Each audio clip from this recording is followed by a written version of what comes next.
దేవాది దేవునికి మహిమ కలుగును గాక. ఒకసారి మనం అందరం దేవునికి స్తోత్రం చెప్దామండి. దేవునికి మహిమ. ముఖ్యంగా ఈ దినాల్లో అందరికీ కూడా యూత్ కావాలి, అందరికీ యూత్ కావాలి. ఏమండి, దేవుడు కూడా యవనస్తుల్ని వాడుకోబోతూ ఉన్నాడు.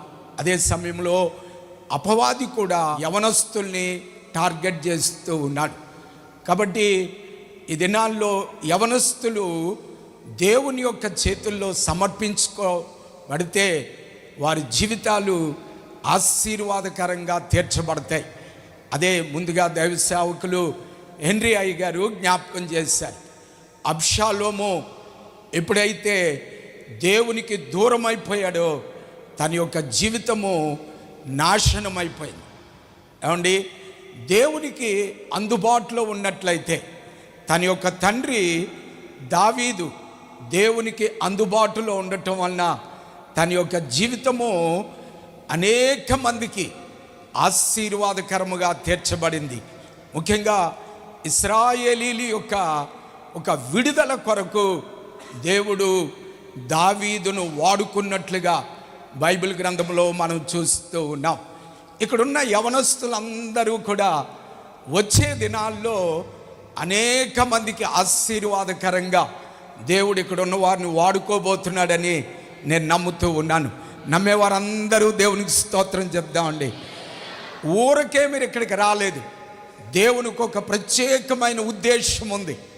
ఏమండి, దావీదు తను అందరి చేత విడవబడినప్పటికీ దేవుడు దావీదును విడిచిపెట్టలేదు.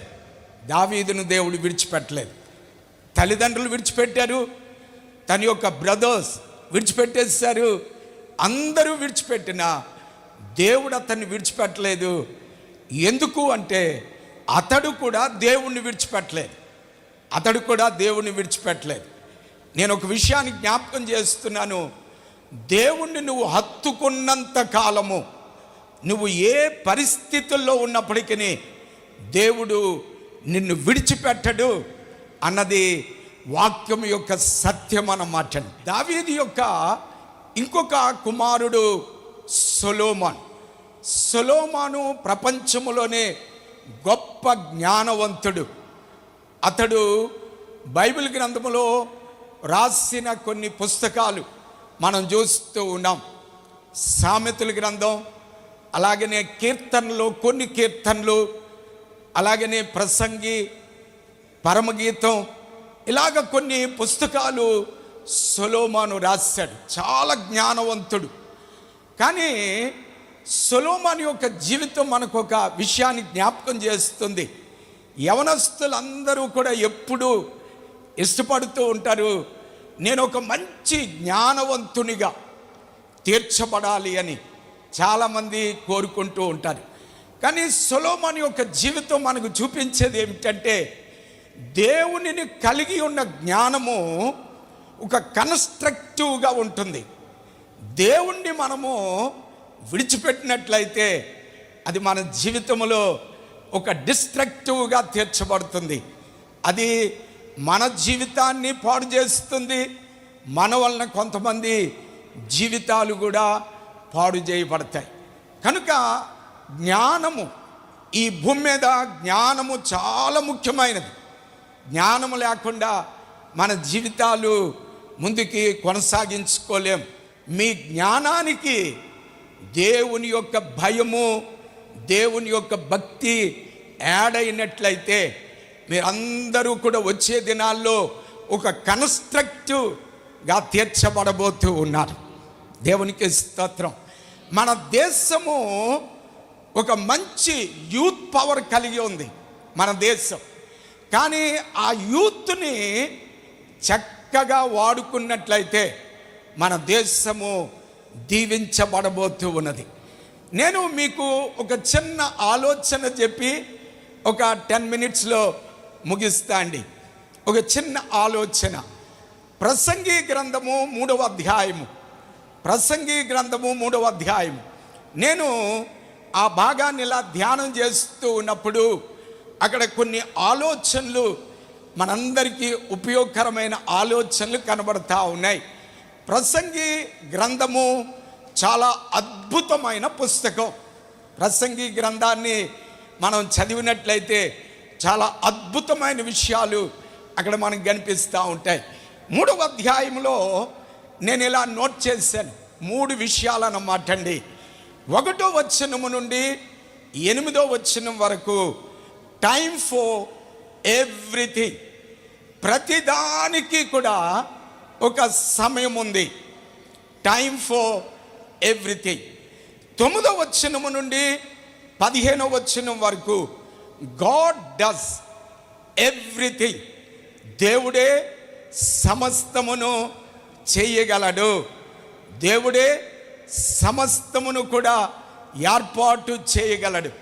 ఇక 3వదిగా మనం చూస్తూ ఉన్నాము 16వ వచనము నుండి 22వ వచనం వరకు గాడ్ ఈజ్ అవర్ జడ్జ్, దేవుడే తీర్పు తీర్చేవాడు. ఈ 3 విషయాలు ప్రతి యవన బిడ్డ, ప్రతి ఒక్కరూ కూడా జ్ఞాపకం చేసుకోవాలి. ఏ టైం ఫర్ ఎవ్రీథింగ్. చాలాసార్లు యవనస్తులకి ఉండే ఒక చిన్న ఆలోచన ఏమిటంటే, మేము అనుకున్నప్పుడే సమస్తము జరిగిపోవాలి. ఏమండి, నేను అనుకున్నప్పుడే ర్యాంక్ రావాలి, నేను అనుకున్నప్పుడే సీట్ రావాలి, నేను అనుకున్నప్పుడే ఏమండి నా కెరియర్ బెస్ట్గా రీచ్ అయిపోవాలి, నేను అనుకున్నప్పుడే అన్నీ జరిగిపోవాలి అన్నది చాలామంది యవనస్తుల యొక్క ఆలోచన.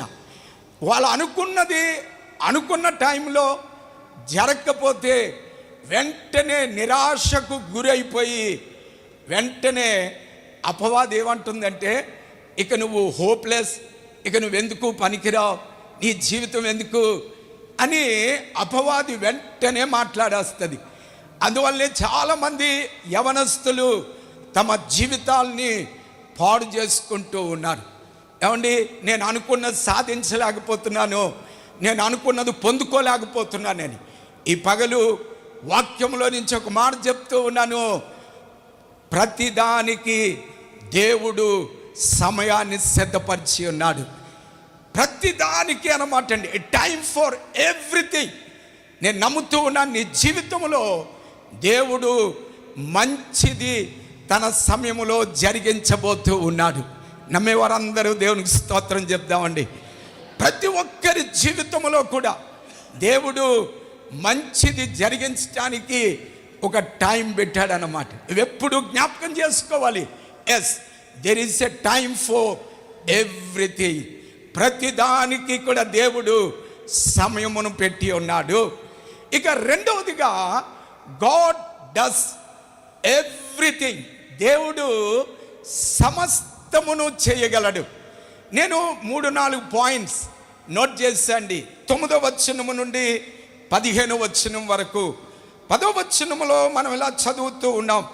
10th verse 3వ అధ్యాయము 10వ వచనములో, నరులు అభ్యాసము పొందుటకు ఆయన ఏమండి దేవుడు వారికి పెట్టి ఉన్న కష్టానుభవమును నేను చూచితిని.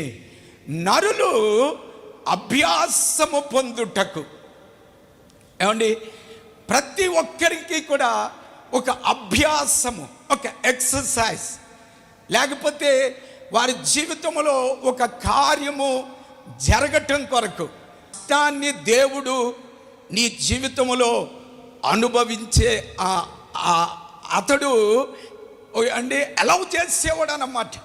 నీ జీవితంలో కష్టాన్ని ఆయన అనుమతిస్తూ ఉంటాడు.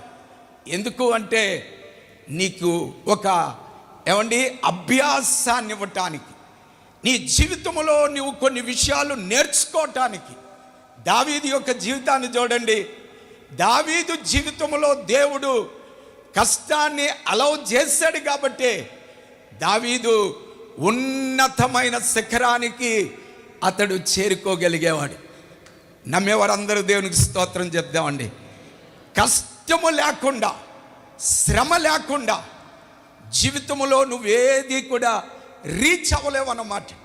కాబట్టి దేవుడు ఎవరు అంటే నీ జీవితంలో ఒక్కొక్కసారి కష్టాన్ని అనుమతించేవాడు. రెండవదిగా నేను నోట్ చేసిన విషయం ఏమిటంటే 11వ వచనములో 11th వర్స్ అక్కడ మనం చదువుతూ ఉన్నాం, దేవుడు శాశ్వత కాల జ్ఞానమును నరుల హృదయమందు ఉంచి ఉన్నాడు. శాశ్వత కాల జ్ఞానమును, ఇంగ్లీష్లోనైతే the eternity, the god has put the eternity in the hearts of the people అని ఉంది. దేవుడు నీ హృదయములో ఏమండి శాశ్వతమైన జ్ఞానాన్ని లేకపోతే నిత్యత్వమును ఆయన నీ హృదయంలో పెట్టాడు. నేను ఎలా అనుకుంటూ ఉన్నాను, ప్రతి మానవుణ్ణి కూడా దేవుడు నిత్యత్వము కొరకు ఫర్ ఎటర్నిటీ, నీవు ఈ భూమి మీద మాత్రమే జీవించడం కొరకు కాదు. చాలామంది ఈ మధ్యకాలంలో ఉన్న ఒక ఆలోచన ఏమిటంటే బ్రతికినంత కాలము ఎంజాయ్ దెన్ యు డై. చాలామంది యవనస్తులు అనుకుంటూ ఉన్నారు, బ్రతికినంత కాలం 15, 20, 30 ఎంజాయ్ చేసి చచ్చిపోదాం అనుకుంటున్నారు. అందువల్ల ఈ దినాల్లో చాలామంది యవనస్తులకి మరణం అంటే భయం ఉండటం లేదు. దానికి ఎగ్జాంపుల్ ఏమిటంటే డ్రైవింగ్. యవనస్తులు డ్రైవ్ చేసేటప్పుడు మీరు చూసారో లేదో, చాలా ఏమండి నెగ్లిజెన్సీగా డ్రైవ్ చేస్తూ ఉంటారు. దేవుని యందు భయభక్తులు కలిగిన వాళ్ళని గురించి కాదు నేను చెప్పేది. ఏమండి వాళ్ళకి ఒక ఎటర్నిటీ ఉన్నది అన్న ఆలోచన చాలామందికి ఉండటం లేదు. ఈ పగలి విషయాన్ని నేను జ్ఞాపకం చేస్తున్నాను, మీకు ఎంతమందికి అర్థమవుతుందో లేదో కానీ మనము ఈ భూమి మీదే ఒక టెంపరీ లైఫ్ కొరకు కాదు, మనందరము కూడా నిత్యత్వము కొరకు సిద్ధపరచబడుతూ ఉన్నాం. క్రైస్తవ్యము యొక్క ప్రత్యేకత అదే అన్నమాట అండి. క్రైస్తవ్యము అంటే చాలామంది ఏమనుకుంటున్నారంటే ఈ లోకములో ఉన్న జీవితం మాత్రమే అనుకుంటూ ఉన్నారు. కాదండి, పౌలు గారు అంటారు, ఈ జీవిత కాలం మట్టుకే నువ్వు క్రీస్తునందు విశ్వాసం ఉంచిన ఎడల మనంత దౌర్భాగ్యులము ఇంకొకరుండవు. మనకొక నిత్యత్వం ఉన్నది. ఆమేన్ చెప్పరండి. మనకొక నిత్యత్వం ఉన్నది. There is an eternity. మనందరి కొరకు ఒక నిత్యత్వం ఉన్నది. అది దేవుడు మన యొక్క హృదయములో పెట్టాడు. దేవుడే ఈ భూమి మీద నిన్ను ఏమండి ప్రిపేర్ చేసేవాడు. దేవుడే మన హృదయములో నిత్యత్వమును పెట్టాడు. ఇంకొక మాట చెప్పి నేను ముగిస్తాను. అక్కడ మనం చూస్తూ ఉన్నాము 13th వర్స్ 13వ వచనములో దేవుడు మనకు ఏమండి బహుమానాన్ని ఇచ్చేవాడు. గాడ్ గివ్స్ గిఫ్ట్ అన్నమాట. దేవుడు మనకి ఈ భూమి మీద నువ్వు జీవించటం కొరకు, ఈ భూమి మీద నువ్వు సుఖంగా ఆనందంగా సంతోషంగా దేవునిలో జీవించటం కొరకు ఆయన నీకు ఆయుష్ అనే బహుమానాన్ని ఇచ్చాడు. అది ఎందుకు అంటే నువ్వు అనేక మంది కొరకు ఆశీర్వాదకరంగా ఉండటానికి. ద థర్డ్ పార్ట్లో మనం చూస్తూ ఉన్నాము, దేవుడి భూమికి తీర్పు తీర్చబోతూ ఉన్నాడు. దేవుడి భూమికి తీర్పు తీర్చబోతూ ఉన్నాడు. మానవుడు చనిపోయిన తర్వాత ఈ గ్రంథకర్త అంటాడు కదా, ఈ గ్రంథకర్త అంటాడు, ఈ మానవుని యొక్క శరీరము మట్టిలో కలిసిపోతుంది. ఇక చివరి అధ్యాయానికి వచ్చినప్పుడు ఈ గ్రంథకర్త అంటాడు, ప్రసంగి గ్రంథకర్త, మన్నైనది మట్టిలోకి వెళ్ళిపోతుంది, ఆత్మ దేవుడు దయచేసిన స్థలంలోనికి వెళ్ళిపోతుంది. నీలో దేవుడు పెట్టిన ఆత్మ చాలా విలువైనది. అందువల్లే యేసు ప్రభువారు తన యొక్క విలువైన ప్రాణాన్ని మన కొరకు ఆయన ధారపోసాడు. చాలామంది అనుకుంటారు, ఎందుకండి ఇలాగ టీచింగ్స్ మా చర్చిలో మా పాస్టర్ గారు ఎప్పుడు మా బుర్ర ఎందుకు తినేస్తూ ఉంటాడు ఏమండి అని చాలామంది అనుకుంటూ ఉంటారు. పాస్టర్ గారులు అంటే చాలామంది యవనస్తులు కొద్ది దూరంగా వెళ్ళిపోతూ ఉంటారు. ఎందుకు అంటే నీ ప్రాణము చాలా విలువైనది. నీలో దేవుడు పెట్టిన ఆత్మ చాలా విలువైనది. ఈ ఆత్మను బట్టి మనం ఒకానొక దినాన్ని దేవుని దగ్గర లెక్కప్పచెప్పాలి. కాబట్టి ఈ సమయంలో నేను ముగిస్తూ ఉన్నాను. ప్రతిదానికి సమయం ఉంది, నువ్వు తొందరపడవద్దు. రెండోది, ప్రతీదీ కూడా దేవుడు మన జీవితంలో మంచి చేయబోతూ ఉన్నాడు. కానీ చివరిలో మనం చూస్తూ ఉన్నాము, ఈ భూమి మీద ఉన్న జీవితము ఏమండి తాత్కాలికమైనది అన్నమాట అండి. కానీ నిత్యమైన జీవితం కొరకు మనము సిద్ధపడదాం. దేవుడు మనలందరినీ కూడా ఆయన నిత్యత్వము కొరకు సిద్ధపరచునుగాక. ఆమేన్.